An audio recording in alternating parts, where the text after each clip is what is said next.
If we could just have you please introduce yourself. I'm Major Ryan Michael Hoyle from Regimental Operations Officer, 1st Marine Regiment. Awesome, and could we just have a spelling of your first and last name, please? Ryan, R-Y-A-N, Hoyle, H-O-Y-L-E. And just a hometown for marketing purposes? Hometown, I consider California my home now, but really Kansas City, Kansas. Awesome, sir. All right, so just first question, can you just tell us what is 1-1's role here during Dawn Blitz?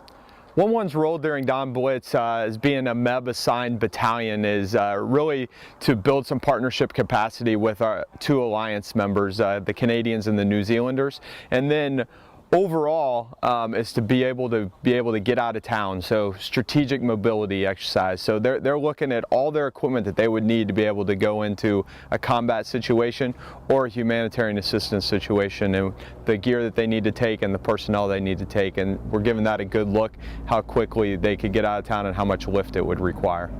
Awesome. So is Dawn Blitz more centered towards preparation for humanitarian support, or would it be for combat deployment? It's really across the spectrum. So as we look at the equipment, we're looking at those things that you would fly in to meet a ship, maritime prepositioning force ship that would carry the equipment to be able to do any number of operations across the spectrum of conflict, from full-on combat operations after an initial force had seized a beachhead, or you know, in the case of humanitarian assistance, disaster relief, be able to bring that equipment and bring the Marines in to marry up with that equipment and accomplish their mission.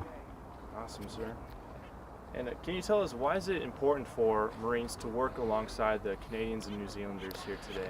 Well, the big thing is just to build that confidence. You know, we have long-term alliances with the Canadians and New Zealanders, but that's really at the political level. So down here at the Marine level is the ability for that Lance Corporal, that Corporal, the Sergeant, the Lieutenant to be able to work with those Canadian and New Zealander partners and understand what their capabilities are, and really the Canadians and New Zealanders to understand what our capabilities are, and that, you know, really at the end of the day we're not really that much different from each other, other than maybe a little bit of different accent or maybe a different language, but at the end of the day we all have the mission at hand of what we need to do, what our nations tell us to do.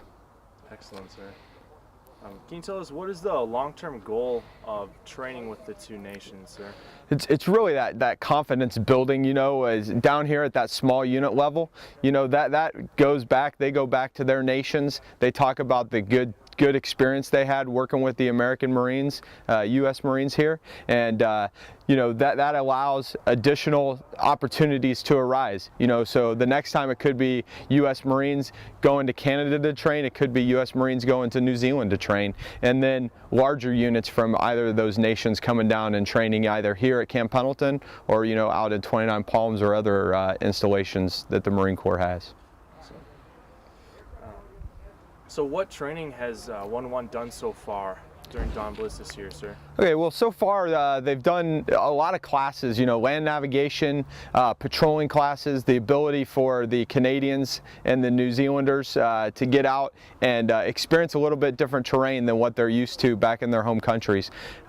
They've also been able to do the Battle Site Zero of the Canadian New Zealander weapons in the individual training, and we've had the New Zealanders over in our ISMIT trainer, you know, computer-based shooting program, and they performed marvelously in that environment.